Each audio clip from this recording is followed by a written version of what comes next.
আসসালামু আলাইকুম। আমরা এমন এক বাংলাদেশের মধ্যে বাস করি, আজকে এই ভিডিওটা সারাটা দিন ধরে ভাইরাল। ফেসবুকে ঢুকলে পরেই এই ভিডিওটা সামনে চলে আসছে। ইতিমধ্যে হয়তো বা আপনারাও দেখেছেন, কিন্তু ভাই এগুলোর বিচার হয় না। আপনার এয়ারপোর্টের মধ্যে চতুর সাইডে সিসিটিভি ফুটেজ আছে, সব আছে, তবুও এই প্রবাসীদের টাকাগুলো দিন শেষে ফেরত পায় না। এই কষ্ট করে প্রবাস থেকে যে ইনকাম করে আসে, নিজের জীবনের ঝুঁকি নিয়ে কেউ কেউ আবার প্রবাসে গিয়ে কাজ না পেয়ে মৃত্যুবরণ করে। এই যে গত 2 দিন আগেও একটা ঘটনা দেখলাম, এক প্রবাসী না খেয়ে 15 মাস না খেয়ে মৃত্যুবরণ করেছে। এরকম শত শত প্রবাসী প্রবাসে গিয়ে জীবন শেষ করে চলে আসছে। এই বাংলাদেশের জন্যই তো গিয়েছিল, ফ্যামিলির জন্য গিয়েছিল। এই মানুষগুলা হাড় ভাঙা পরিশ্রম করে এরপরে দেশে আসে, মা বাবার জন্য ভালোবেসে কানের দুল, স্বর্ণের চেন, হাতের বালা এইসব কষ্ট করে নিয়ে আসে। আর এই বাংলাদেশে এয়ারপোর্টে ঢোকার পরে লাগেজ থেকে সেই কষ্টের মূল্যবান জিনিসগুলো চুরি করে নেন। আপনাদের লজ্জা লাগে না?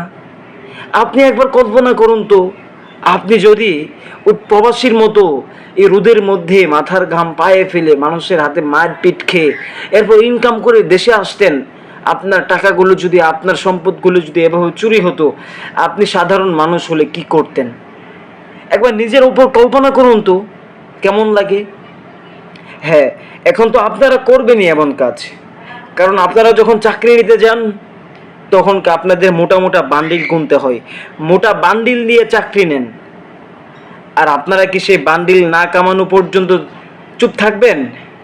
আপনারা সেই বেতন দিয়ে ওই মোটা বান্ডিল তুলতে পারবেন না। আপনারা শুরুতেই হারাম ঢুকিয়ে দিয়েছেন, আপনাদের রক্তে মাংসে হারাম ঢুকে গেছে। আপনারা বুঝবেন না সাধারণ মানুষের কষ্ট, একটা প্রবাসীর কষ্ট, একটা গরিব দুঃখী মানুষের কষ্ট আপনারা বুঝবেন না। আপনারা বুঝবেন শুধু আপনাদের পকেট গরম করার ধান্দা। আপনারা বুঝবেন আপনাদের পকেট কিভাবে গরম হয়, সেই ধান্দা খুঁজবেন। হ্যাঁ, আপনারা 15-20 লক্ষ টাকা দিয়ে চাকরি নেন, আর সে 15-20 লক্ষ টাকা আপনারা 20-25 হাজার 30 হাজার টাকা বেতনে কখনোই উঠাতে পারবেন না।